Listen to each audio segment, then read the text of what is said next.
بسم اللہ الرحمن الرحیم ان اولیاؤہ الا المتقون صدق اللہ مولانا العظیم۔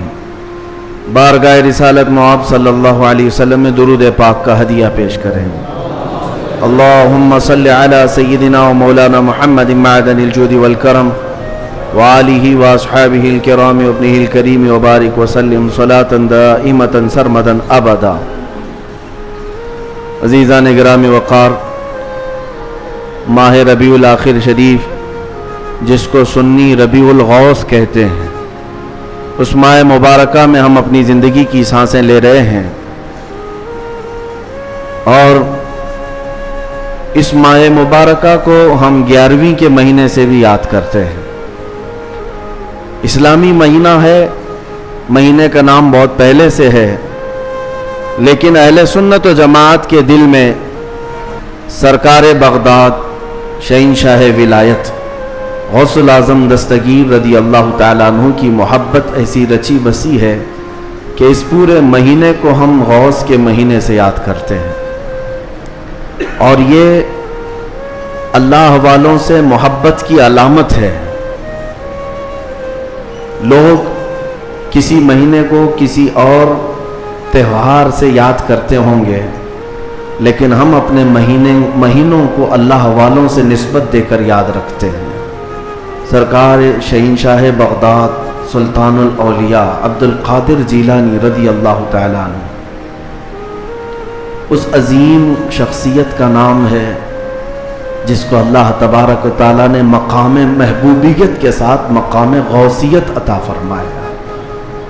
اولیاء اکرام میں یہ مقام بہت کم کو ملا ہے جو سلطان الاولیاء شہنشاہ بغداد کو ملا ہے، ورنہ اولیاء میں کوئی ایسا نہیں ہے جو منبر پر کھڑے ہو کر کے یہ اعلان کرے کہ میرا قدم ہر ولی کی گردن پر ہے۔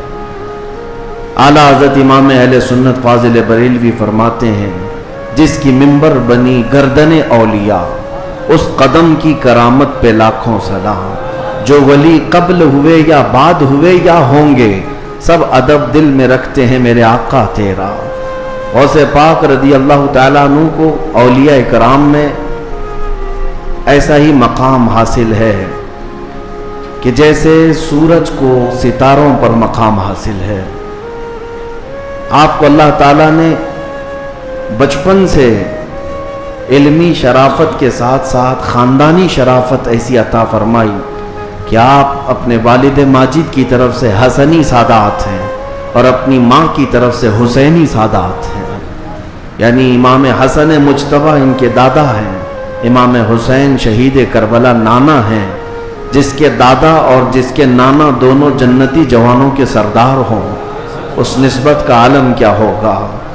میرے عزیزو، گھر کے اندر سادات کے ہاں جو پرورش کا معمول ہوا کرتا تھا، اسی سے اندازہ کر لیں آپ کی ولادت 29 شعبان کو ہوئی تھی، اور چاند رات تھی، دوسرے دن کو رمضان شروع ہونے تھا، اور چاند میں اختلاف ہو گیا جیلان میں۔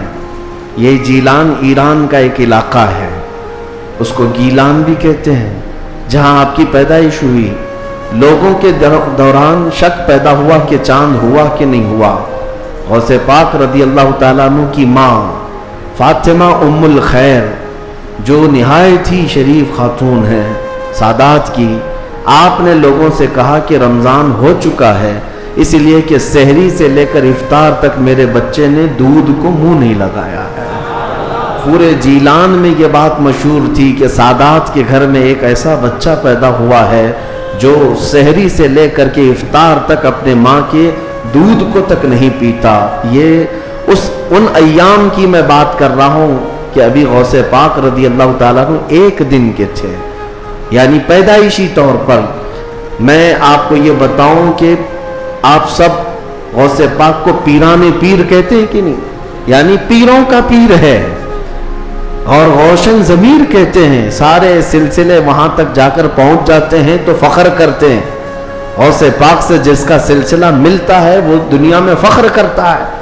میں یہ کہتا ہوں کہ پیروں کا پیر پیدا ہوتے ہی روزہ رکھتا ہو، اور اگر کوئی ڈھکوسلا جھوٹا پیر یہ کہتا ہے کہ ہمارے اوپر شریعت نہیں ہے تو بات یہ یاد رکھ لینا کہ اس کا غوثیت مآب سے کوئی تعلق ہی نہیں ہے. وہ شیطان کا مرید ہو سکتا ہے، رسول اللہ تک لے جانے والا راستہ ہرگز نہیں ہو سکتا. میرے آقا صلی اللہ علیہ وسلم تک لے جانے والا راستہ وہی ہے جو غوثیت مآب کے راستے سے ہو کر کے چلتا ہے. پیدائشی طور پر شریعت کی پاسداری کرنے والے شیخ عبد القادر جیلانی، میرے عزیزو، آپ کو یہاں غوث پاک کی کرامات سنتے سنتے ایک کسوٹی بھی حاصل کر لینا چاہیے کہ ہر پیر کو پرکھ کر کے دیکھو، شریعت کے سانچے میں اترتا ہے تو وہ مرشد ہے، اور شریعت سے ہٹ جاتا ہے تو پھر وہ شیطان کا پھندا ہے. اس بات کو ہمیشہ یاد رکھیں. اگر کوئی اپنے گھر میں بیٹھ کر کے کہتا ہے کہ ہمارے لیے نماز نہیں، ہم تصور کی نماز پڑھتے ہیں، ہم تصور کی نماز پڑھتے ہیں، اور ہماری نماز تو مکہ میں ہوتی ہے، مدینے میں ہوتی ہے، تو کھانا یوں کیوں کھاتے ہیں، یہاں کیوں کھاتے ہیں؟ مریدوں کے سامنے تو سب چیزیں چلتی ہیں، اور نماز مکے میں ہوتی ہے، مدینے میں ہوتی ہے، نماز چھوڑ کر بیٹھے ہیں. ایک بات یاد رکھ لیں کہ سارا طریقت کا سلسلہ صرف قوالی سننے کا نام نہیں ہے. ہاں، اشعار حضور پاک کی محبت میں اور اللہ کی محبت میں سننا یقیناً باعث ثواب ہے، ہم خود بھی سنتے ہیں. لیکن وہ پیر ہی کیسا جسے قرآن پڑھ سننے کے بعد کوئی وجد نہیں آتا، قرآن سننے کے بعد کوئی وجد نہیں آتا، حدیث رسول سننے کے بعد کوئی وجد نہیں آتا. وجد کہاں سے آئے گا سمجھ میں نہیں آتا. اور پھر ڈھول باجے پر تو پھر ہاتھ بھی ہلتے ہیں، پیر بھی ہلتے ہیں. اور پھر اگر کوئی یہ سمجھے کہ یہی مرشد ہے، پیر کامل ہے، تو دھوکے میں ہے. ایسا بندہ دھوکے میں ہے. وہ غوث پاک رضی اللہ تعالیٰ عنہ جن کی کرامات بیان کرنے کے ساتھ ساتھ ہم یہ بھی بیان کرتے ہیں کہ 40 سال آپ کے ایسے گزرے ہیں کہ صرف ایک انگور کے دانے سے آپ نے سحری کی ہے، اور ایک آدھا گلاس پانی پر آپ نے افطاری کیا ہے. اتنے سال تک روزہ رکھے ہیں. ان میں کئی سال ایسے آئے ہیں کہ پوری رات بھر شیخ عبد القادر جیلانی کھڑے ہو کر کے نماز پڑھتے رہے. ان اولیاء کے لیے جن کے مجمع میں 70,000 سے کم کا کبھی مجمع نہیں ہوتا تھا، نماز معاف نہیں ہوئی، روزہ معاف نہیں ہوا، تو آج کے جانور نما کسی ایسے ڈھکوسلے بابا کے لیے نماز کیسے معاف ہو سکتی ہے، یا روزہ کیسے معاف ہو سکتا ہے؟ اس بات کو ہمیشہ ذہن نشین کر لیں، شریعت میرے مصطفیٰ کی ہے، اور نبی پاک صلی اللہ علیہ وسلم کی شریعت سب سے اوپر ہے. اس کے بعد ہی کوئی مقام مل سکتا ہے. اسی لیے اعلیٰ حضرت کی بات سنو، فرماتے ہیں بخدا خدا کا یہی ہے در. اللہ تک اگر کوئی پہنچنے کی بات کرتا ہے نا تو اسے جانچ کر کے دیکھ لو کہ حضور کے بارے میں کیا کہتا ہے. بخدا جس کا مطلب ہے قسم خدا کی، خدا کا یہی ہے در، یعنی رسول پاک کا جو دروازہ ہے یہی خدا کا دروازہ ہے. بخدا خدا کا یہی ہے در، نہیں اور کوئی مفر مقر. حضور کو چھوڑو گے تو نہ بھاگنے کی جگہ ہے نہ ٹھہرنے کی جگہ ہے، کہیں نہیں اور کوئی مفر مقر. اور پھر اعلیٰ حضرت فرماتے ہیں اگر کوئی خدا تک پہنچا بھی ہے تو سمجھ لو جو وہاں سے ہو یہی آ کے ہو، جو یہاں نہیں تو وہاں نہیں. اگر وہ رسول پاک صلی اللہ علیہ وسلم کی شریعت کبریٰ تک نہیں پہنچا تو پھر سمجھ لو کہ خدا تک پہنچ ہی نہیں سکتا. میرے عزیزو، غوث پاک رضی اللہ تعالیٰ عنہ کی پوری زندگی اگر میں آپ کو بتاؤں وہ عشق رسول کے سانچے میں ڈھلی ہوئی تھی. نبی پاک کی شریعت پر ایسا سختی سے عمل کرتے تھے کہ منبر پر کھڑے ہو کر کے آپ نے اعلان کیا میرا مرید اگر نماز نہیں پڑھتا تو اسے ہمارے قبرستان میں بھی دفن نہ کیا جائے. غوث پاک رضی اللہ تعالیٰ عنہ شریعت کے معاملے میں اس قدر سخت تھے. پھر میں پوچھنا چاہتا ہوں ان سے بڑا دنیا میں اور کون پیر آیا ہے؟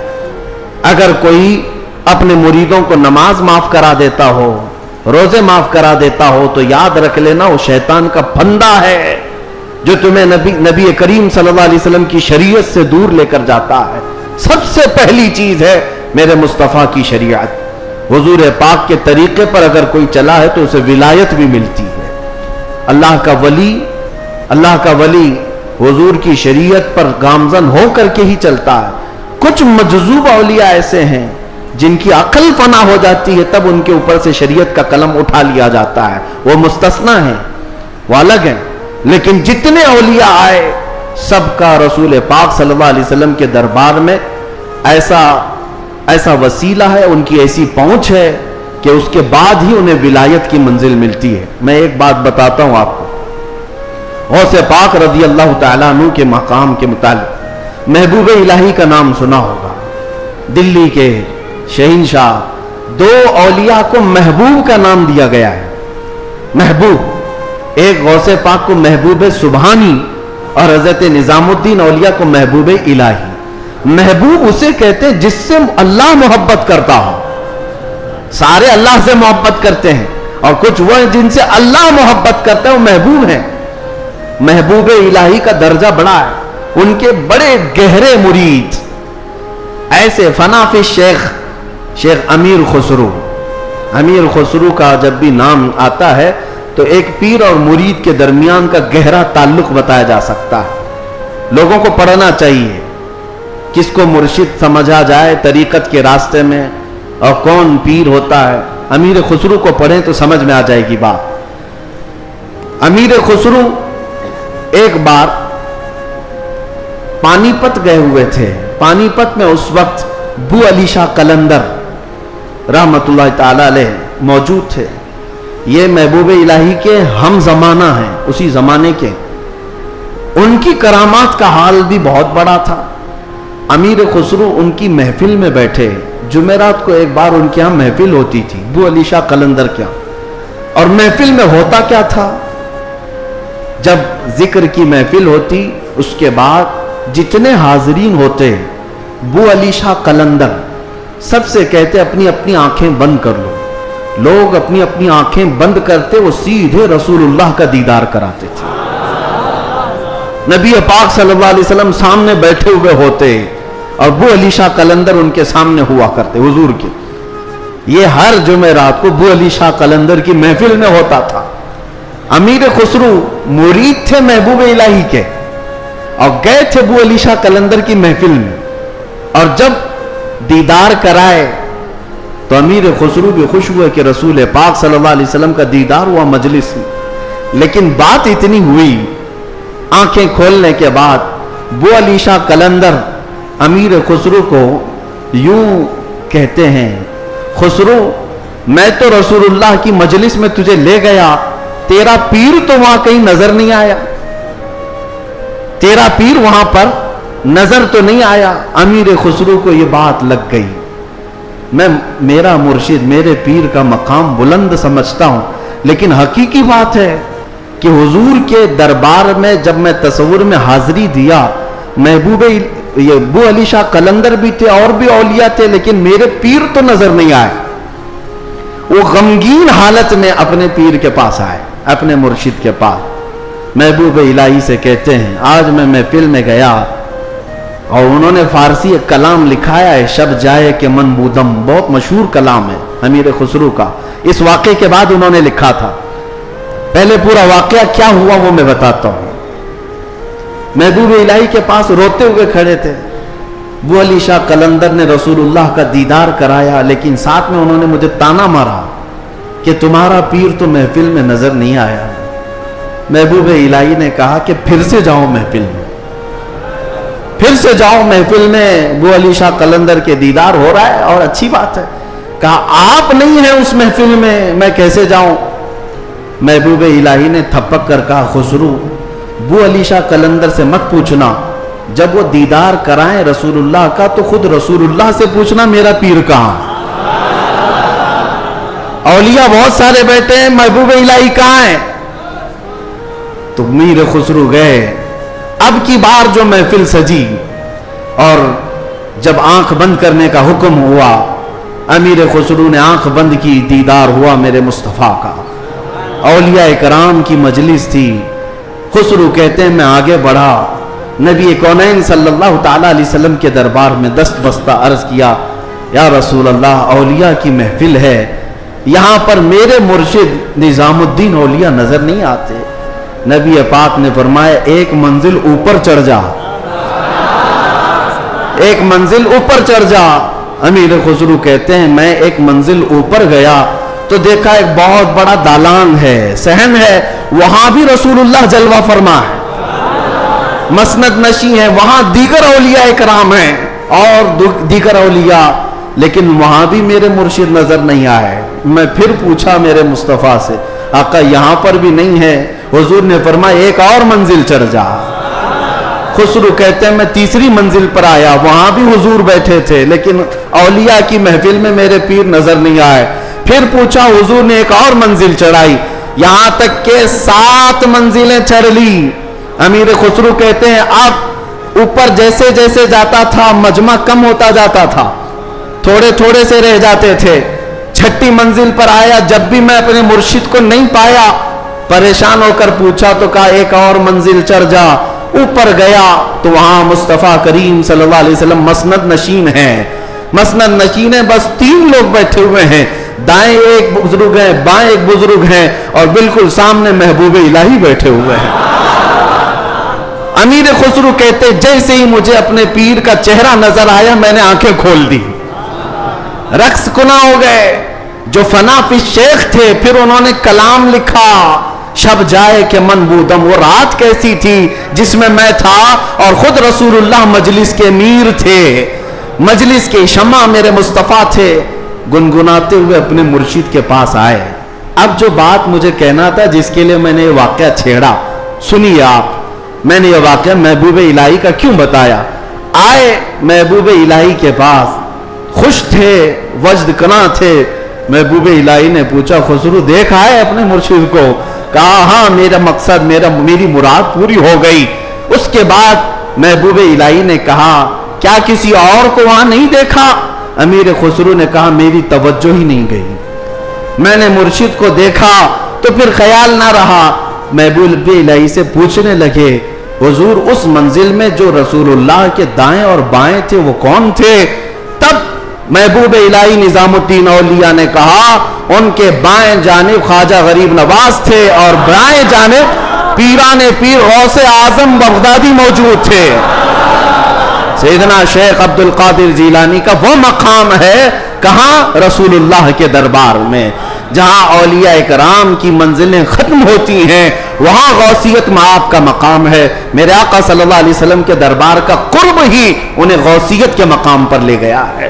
میرے عزیزو، بہت سارے لوگ اگر یہ سمجھتے ہیں کہ ان کی بڑی کرامتیں ہیں اس لیے ان کو غوث کا مقام ملا ہے، وہ بہت بڑے عالم تھے، بہت بڑے زاہد تھے، بہت بڑے پرہیزگار تھے اس لیے غوثیت کے مقام پر پہنچے۔ میں کہتا ہوں یہ ساری جگہ اپنی، یہ سارے مقامات اپنی جگہ پر، غوث پاک غوثیت کے مقام پر پہنچے تو عشق رسول کی بنیاد پر پہنچے، میرے مصطفیٰ کریم صلی اللہ علیہ وسلم سے بے پناہ محبت کی بنیاد پر پہنچے۔ اس لیے میں نے زندگی میں دیکھا ہے جب کبھی کوئی رسول اللہ کی طرف انگلی بھی اٹھاتا یا اعتراض کرتا اپنی کرامتوں سے اس کا منہ توڑ جواب دے دیتے تھے، اپنی کرامتوں سے غوث پاک رضی اللہ تعالیٰ عنہ ان کا جواب دیتے۔ اگر کسی نے حضور پاک صلی اللہ تعالیٰ علیہ وسلم پر اعتراض کیا کہ انہوں نے مردوں کو زندہ نہیں کیا تو غوث پاک نے اپنی ٹھوکر سے مردہ زندہ کر کے دکھایا۔ 400 سال بعد غوث پاک رضی اللہ تعالیٰ عنہ اعلان کرتے تھے تو رسول اللہ کے بارے میں بات کرتا ہے، میں ان کے بیٹے کے بیٹے کے بیٹے کے بیٹے کے بیٹے 400 سال بعد آیا ہوں اور اللہ نے میرے پاؤں میں یہ طاقت دی ہے کہ قبر کو ٹھوکر لگاؤں تو مردہ زندہ کھڑا ہو جائے، اور جس کی میں نسل سے ہوں وہ اگر کہیں ٹھوکر لگائے پورا قبرستان کھڑا ہو سکتا ہے۔ نبی پاک صلی اللہ تعالیٰ علیہ وسلم کی ذات پر اگر کوئی انگلی اٹھاتا میرے غوث اس کو اپنی کرامت سے جواب دیا کرتے۔ عزیزان گرامی وقار، سلطان الاولیاء غوث پاک رضی اللہ تعالیٰ عنہ سے اپنا رشتہ مضبوط کرو، اپنے اپنے نسبتوں میں قادری پٹا ضرور رہے، قادری نسبت ضرور رہے، اس لیے کہ یہ نسبت ہی ایسی ہے جس پر پوری دنیا فخر کرتی ہے۔ قیامت میں منادی دے گا یہ ندا قادریوں کو، کہاں ہے قادری کر لے نظارہ غوث اعظم کا۔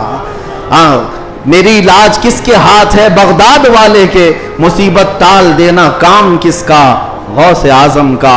اسی لیے میرے عزیزو، ہم نے غوث پاک رضی اللہ تعالیٰ عنہ کی زندگی پاک میں دیکھا ہے اللہ تعالیٰ نے ان کو تصرف دیا تھا، وہ طاقت عطا کی تھی کہ وہ اللہ کریم کی بارگاہ میں ایسی مقبولیت کے مقام پر تھے کہ خلاف عادت کام ان سے صادر ہوئے. خلاف عادت کام جب اولیاء سے ہوتے ہیں اسی کو کرامت کہتے ہیں. بعض لوگ ابھی عقل کے گھوڑے دوڑاتے اور کہتے ہیں ایسا کیسے ہو سکتا ہے, یہ سب تو مولانا لوگوں کی پھکائی ہے, یہ جملے بازی ہے. ان کو قرآن پاک سے اگر تعلق ہو تو میں بتاؤں. اب میں ایک بات آپ سے بتاتا ہوں, غوث پاک کی ایک کرامت جس پر ابھی میں چند دن پہلے سن رہا تھا. کوئی بیچارہ جس کی عقل پر فالج کا اثر ہوا ہے. یہ وہ لوگ ہیں جن کو میرے مصطفیٰ کریم صلی اللہ تعالیٰ علیہ وسلم سے بغض ہے, عداوت ہے, اور دوسرے راستے پر چل پڑے اور اولیاء اکرام کو چن چن کر کے نشانہ بناتے ہیں. جن کا تعلق نجد سے ہے, وہابیت سے ہے, سلفیت نام رکھتے ہیں. بہرحال لیکن سوال کرنے والے نے ایک سوال کیا, ارے مولانا آپ سناتے ہیں کہ غوث پاک تو 12 سال کی ڈوبی ہوئی کشتی کو باہر لے آئے. یہ تو خدا کے بھی کام نہیں ہے, اللہ کے بھی کام نہیں, اس سے بڑھ کر کے آپ نے غوث پاک کو بتا دیا. میرے عزیزوں میں آپ کو بتاتا ہوں بات ہوئی کیا تھی. دریا کے کنارے سے آپ کا گزر ہو رہا تھا, ایک بوڑھی عورت کو روتے ہوئے دیکھا. مرید سے پوچھا پوچھو اس کو کیا بات ہے, کیوں روتی. معلوم کیا تو پتا چلا کہ اس خاتون کا اکلوتا بیٹا تھا, بڑے نازوں سے پالا تھا. اس عورت نے شادی کی, برات آ رہی تھی اور کشتی جو ہے دریا میں غرق ہو گئی, ڈوب گئی, باہر نہ آ سکی. مشہور کرامت ہے غوث پاک کی. تو وہ ڈوب گئی اور اس بوڑھی عورت کا دل تو ماں کا ہے, بیٹے کے یاد میں روز آتی ہے, روتی ہے اور شام واپس چلی جاتی ہے, روز روتی ہے. غوث پاک رضی اللہ تعالیٰ عنہ کو اس پر رحم آیا. اللہ کریم کی بارگاہ میں سفارش کی, اے رب کریم تو نیست سے ہست کرنے والا, تو پانی کے قطرے سے پورا انسان بنانے والا, تو راکھ کے ڈھیر کو بھی اگر چاہے تو زندہ انسان کھڑا کر دے. مولا قادر مطلق ہے, اس خاتون پر رحم فرما اور اس کا بیٹا واپس لوٹا دے. غوث پاک کی دعا چل رہی تھی. تھوڑی دیر دیکھنے کے بعد دریا میں ایک بھونچال سا, طوفان سا آیا. پانی کے اندر ایک عجیب سی سرسراہٹ ہوئی. تھوڑی دیر کے بعد دیکھا تو ایک کشتی برآمد ہوئی. غوث پاک نے صرف اس خاتون کے بیٹے کی زندگی مانگی تھی, مگر صدقے میں اللہ نے پوری برات کی زندگی لوٹا دی. پوری برات واپس آ گئی اور وہ خوشی خوشی غوث پاک رضی اللہ تعالیٰ عنہ کا شکر کرتے ہوئے گھر گئے. 12 سال کے بعد مچھلیاں کھا گئی ہوں گی, کشتی کے پرزے ختم ہو گئے ہوں گے, لیکن رب ذوالجلال قادر مطلق ہم ان لوگوں کو یہی تو کہتے ہیں جو جلا کر کے سمجھتے ہیں کہ اب کوئی نہیں اٹھا سکتا ان کو, راکھ پانی میں بہا کر کے سمجھتے ہیں کہ اب ان کا حساب کتاب نہیں ہو سکتا. ارے عقل کے اندھو, جس رب ذوالجلال نے ایک نطفے سے تمہارا پورا انسانی شکل بنایا ہے, تم 1000 بار جلا کر راکھ کر دو, رب ذوالجلال قادر مطلق ہے, وہ دوبارہ زندہ فرمائے گا حساب لینے کے لیے. تو کشتی دوبارہ واپس آئی. غوث پاک رضی اللہ تعالیٰ عنہ کی اس کرامت پر ایک دو نہیں ہزاروں لوگ اسلام میں داخل ہوئے تھے, ہزاروں لوگ اسلام میں داخل ہوئے. اب جو صاحب ہیں انہوں نے کہا کہ ایسا کیسے ہو سکتا ہے, ایسا کیسے ہو سکتا ہے. ہر جگہ اگر تم عقل کے گھوڑے دوڑاؤ گے تو یہی سوال کرو گے ایسا کیسے ہو سکتا ہے. اگر تمہاری عقل میں بات نہیں آتی تو سمجھ لو اسی کو کرامت کہتے ہیں, اسی کو کرامت کہتے ہیں. تم اور ہم بھی کر سکتے تھے تو پھر غوث کی کرامت کا مطلب ہی کیا ہے. تم بھی غوث ہوتے, ہم بھی غوث ہوتے. کرامت ہے جو عقل میں نہیں آئے گی. اور قرآن سے اگر دلیل مانگتے ہو, سنو, سلیمان علیہ السلام نے اپنے دربار میں ایک بار اعلان کیا تھا, کون ہے جو سبا بلقیس کا تخت یہاں پر لے آئے گا. سلیمان علیہ السلام فلسطین میں بیٹھے ہوئے ہیں اور سبا بلقیس کا تخت یمن میں ہے. یمن اور فلسطین میں 1000 کلومیٹر سے زیادہ کا فاصلہ ہے. ایک جن کھڑا ہوا, کہا اللہ کے نبی میں لے آتا ہوں. پوچھا کتنی دیر میں؟ کہا میں آپ کی مجلس ختم ہونے سے پہلے وہ لے کر آ جاؤں گا. جنات کی طاقت پر یقین رکھنے والے, جنات کو حاصل کرنے کے لیے عملیات کرنے والے, سنو قرآن کیا کہتا ہے. سلیمان علیہ السلام نے کہا بہت دیر ہو جائے گی, مجلس ختم ہونے تک تم لاؤ گے, مجلس ختم ہونے تک.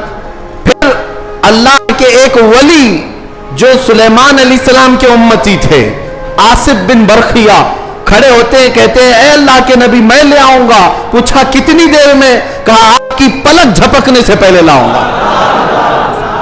آپ کی، یہ قرآن کے الفاظ ہیں، قرآن کے. قال الذي عنده علم من الكتاب انا آتيك به قبل ان يرتد اليك طرفك. اس سے پہلے کہ آپ کی آنکھ کی پلک جھپکے اے اللہ کے نبی میں وہ تخت لے آؤں گا.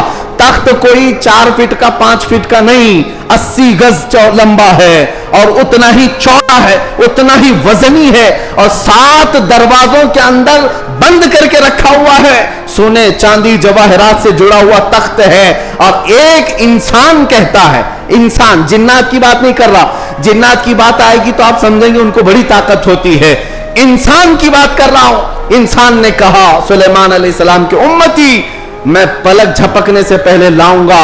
یہ صرف اور صرف بات نہیں تھی، حضرت سلیمان علیہ السلام ابھی پلک کر ادھر دیکھ رہے تھے، وہ تخت حاضر کر چکے تھے، تخت حاضر کر چکے تھے. اب میں آپ کو یہ بتانا چاہتا ہوں، وہ سلیمان علیہ السلام خود اللہ کے نبی تھے، خود اللہ کے نبی. ارے وہ چاہتے تو خود ہی تخت کو طلب کر لیتے. اس قرآن کے واقعے کا مطلب مجھے یہ سمجھ میں آتا ہے، اللہ کے نبی نے دنیا کو یہ بتانا چاہا جو نبی کے قدموں میں بیٹھتا اس کی طاقت کا یہ ہے. نبی کی طاقت تو بہت دور. اور یہ بھی بنی اسرائیل کے نبی، بنی اسرائیل کے نبی سلیمان علیہ السلام، ان کے امتی کی طاقت کا حال یہ ہے، تو پھر سید الانبیاء محمد رسول اللہ اور ان کی امت کے عام اولیاء کی بات نہیں کر رہا ہوں. شیخ عبد القادر جیلانی جن کا کی گردن پر ہے، وہ 12 سال کی کشتی واپس لے آئے تو تعجب کی بات نہیں، بلکہ ہم سمجھتے ہیں قرآن اس کرامت کو بالکل عینی طور پر بیان کر رہا ہے.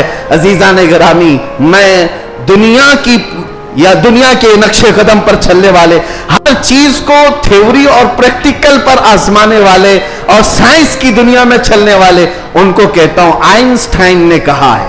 آئنسٹائن کا نام تو بہت لوگوں کو اچھی طرح سے یاد ہوگا، اس کی تسبیح بھی پڑھتے ہوں گے. الحمدللہ ہم غوث پاک کی تسبیح پڑھتے ہیں. اب اسی آئنسٹائن کی بات کر رہا ہوں جس نے یہ کہا ہے کہ میں نے کائنات کو دیکھنے کی کوشش کی. سنو، کائنات کو دیکھنے کی کوشش کی اور چاند تک اور سورج تک اور بہت سارے مقامات تک دیکھنے کی رسائی حاصل کر لیا. اور اس نے کہا کائنات کا جو کنارہ، ایک کنارہ میں نے دیکھا، اس کے لیے وہ کہتا ہے 2 کروڑ نوری سال لگ جائیں گے. 2 کروڑ نوری سال. نوری سال کس کو کہتے ہیں پتہ ہے؟ یہ جو سال ہمارے چل رہے ہیں، یہ سال صبح ہوتی ہے 6 بجے صبح ہوئی، شام میں 6 بجے سورج ڈوبا، آرام سے دن چل رہے ہیں. نوری سال اس کو نہیں کہتے.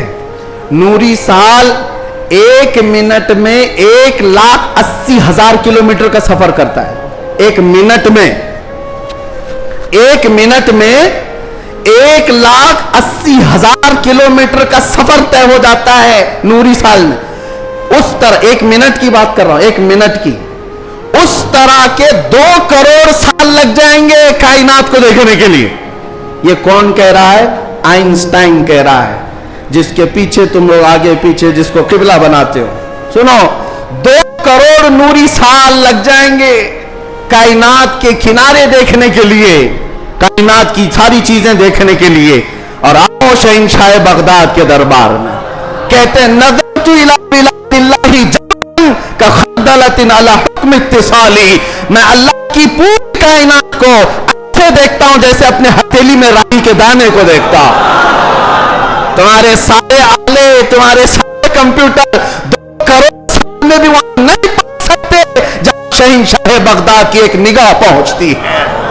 ہاں، میرے غوث نے فرمایا نظرت الی بلاد اللہ جمعاً کخردلۃ علی حکم اتصالی. میں اللہ کے پورے شہروں کو، کائنات کو ایسے دیکھ رہا ہوں جیسے اپنے ہتھیلی میں رائی کے دانے کو دیکھ رہا ہوں. عزیزان گرامی وقار، الحمدللہ ہمارے پاس فخر کرنے کے لیے بہت کچھ ہے، بہت کچھ ہے. غوثیت معاذ کی نسبت نہیں، اعلیٰ حضرت کو مجدد بنایا ہے، اعلیٰ حضرت کو مجدد بنایا ہے. اور امام اہل سنت فاضل بریلوی اسی نسبت پر فخر کرتے ہیں. دیکھا جائے تو امام اہل سنت اعلیٰ حضرت نے تقریباً 1000 سے زیادہ کتابیں لکھ ڈالی ہیں. 55 علوم پر اللہ نے مہارت تام عطا کی ہے اور بہت سارے شاگردوں کی کھیت تیار کی ہے. امت پر ایک بہت بڑا امتیوں پر احسان ہے. لیکن ساری چیزیں اپنی جگہ پر. قرآن کا ترجمہ کیا ہے, فتاوی رضویہ شریف ہے, بارگاہ مصطفیٰ میں ہدایت بخشش ہے, بہت سارے کام ہیں. لیکن جب رسول اللہ کے دربار میں حاضر ہوتے ہیں, اعلیٰ حضرت یہ نہیں کہتے یا رسول اللہ میں فتاوی رضویہ لے کے آیا ہوں, میں کنز الایمان لے کر کے آیا ہوں, میں ہدایت بخشش لے کے آیا ہوں, بلکہ اعلیٰ حضرت یہ کہتے ہیں تیری سرکار میں لاتا ہے رضا اس کو شفیع جو میرا غوث ہے اور لاڈلا بیٹا تیرا. نسبت کے لیے بھی بارگاہ مصطفیٰ میں اعلیٰ حضرت نے اگر کسی بات پر فخر کیا ہے تو غوثیت کی نسبت پر فخر کیا ہے. یا رسول اللہ تیری سرکار میں لاتا ہے رضا اس کو شفیع جو میرا غوث ہے اور لاڈلا بیٹا تیرا. یقیناً میرے عزیز و کرامات سنانے کا وقت جمعہ کے چھوٹے وقت میں نہیں ہوتا, ورنہ میں بہت ساری چیزیں سناتا. الحمدللہ غوثیت معاب شہنشاہ بغداد پیر پیراں امیر میراں, جس کی نسبت الحمدللہ چھوٹوں کو بڑا بنا دیتی ہے اور ادنا کو اعلیٰ بناتی ہے. الحمدللہ ابھی حاضری سے میں آیا اور حاضری کے بعد دل میں یہ احساس ہوتا ہے. ایک بزرگ وہاں پر ملاقات جن سے ہوئی, وہ عربی اور علوی سادات میں سے ہیں, عمر کافی ہو چکی. انہوں نے مجھے مل کر کے ہاتھ پکڑ کر کے کہا آؤ میں تمہاری حاضری کراتا ہوں.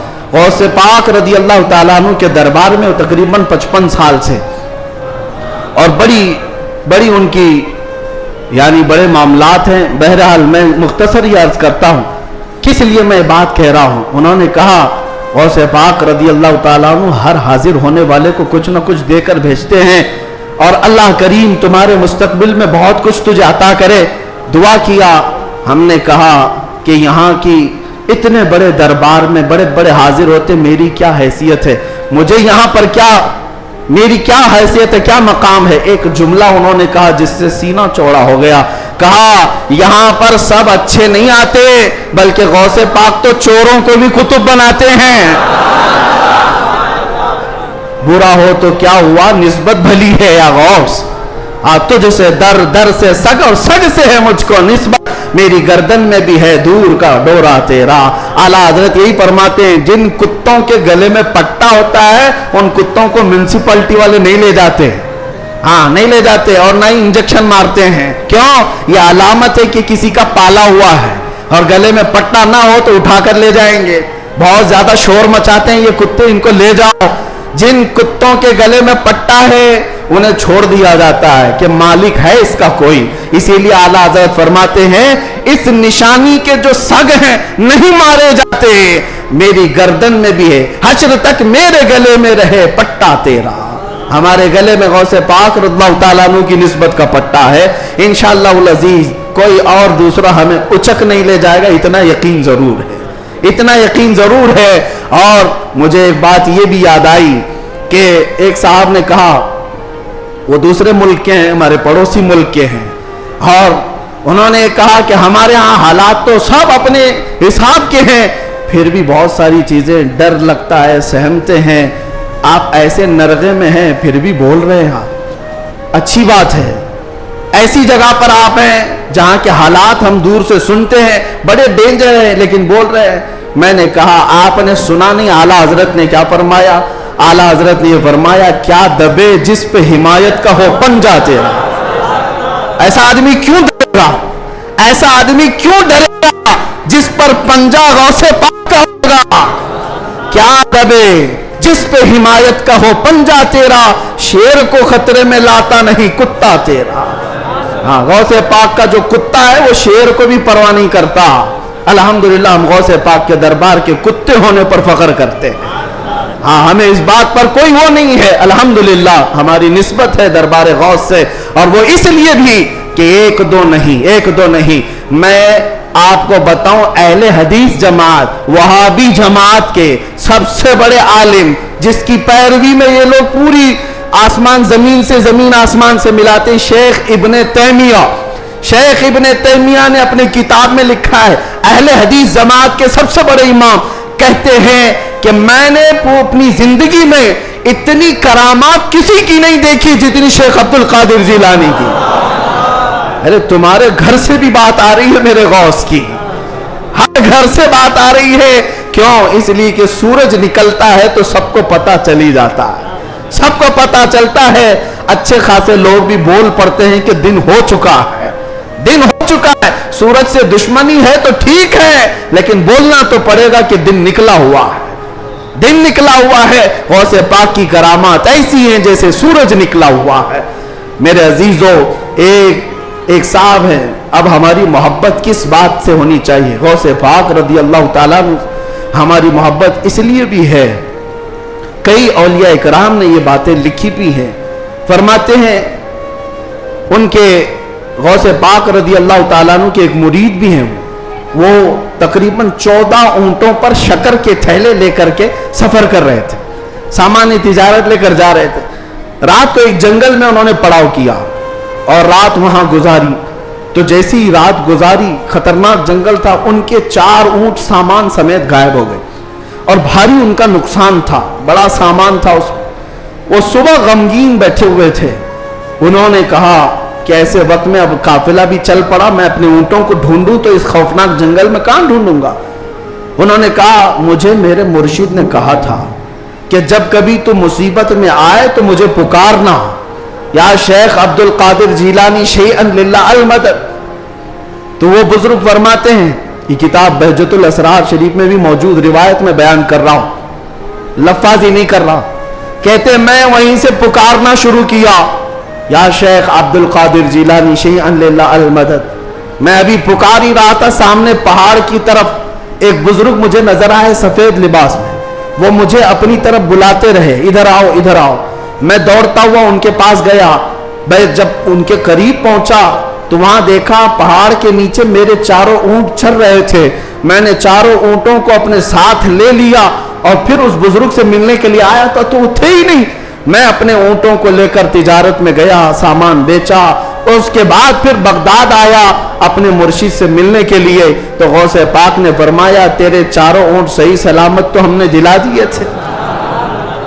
یہ غوث پاک کا مقام ہے عزیزان گرامی، وہ مدد کو پہنچتے ہیں، بلکہ یہ بھی فرمایا میرا مرید مشرق میں ہو اور میں مغرب میں ہوں، اگر اس کا سطر کھل جائے، اگر وہ مجھے پکارے دل سے تو میں اس کی وہیں سے سطر پوشی کروں گا، میں اس کے سطر کو چھپاؤں گا۔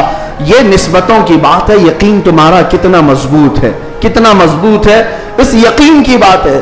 وہاں غوث پاک کے خلیفہ ہیں، ان کے مزار کے پیچھے ہی، ان کا مزار ہمیشہ پانی میں رہتا ہے، ابو خمرہ ان کو کہتے ہیں، شیخ محمد المتقی الہندی، ہندوستان سے جو غوث پاک کے جاتے تھے ملاقات کرنے کے لیے، ان کی تربیت کے لیے وہ رہتے تھے۔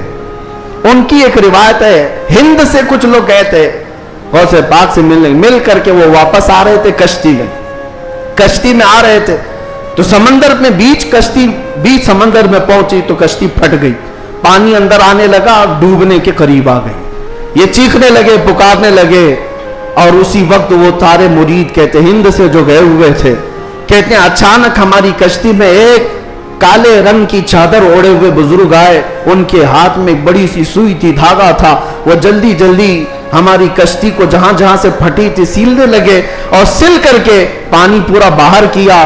ہم تو ڈرے ہوئے تھے، ڈوبنے کے انتظار میں بیٹھے ہوئے تھے، کشتی پھر اپنے مقام پر صحیح سلامت چلنے لگی، ہم اللہ کا شکر ادا کرتے ہیں۔ اچانک وہ بزرگ جو آئے تھے، ہم نے پوچھا کہ آپ ہمارے ساتھ سفر میں ہیں یا کون ہیں؟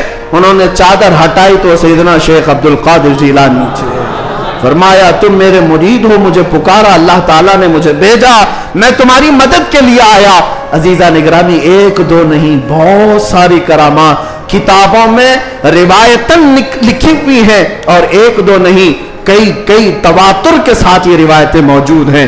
اس لیے بارگاہ غوثیت مآب میں ہم اتنا ہی کہتے ہیں جو اعلیٰ حضرت نے کہا تھا، اے غوث سر بھلا کیا کوئی جانے کہ ہے کیسا تیرا، اولیاء ملتے ہیں آنکھیں وہ ہے تلوہ تیرا، سارے اقطاب جہاں کرتے ہیں کعبے کا طواف، کعبہ کرتا ہے طواف در والا تیرا۔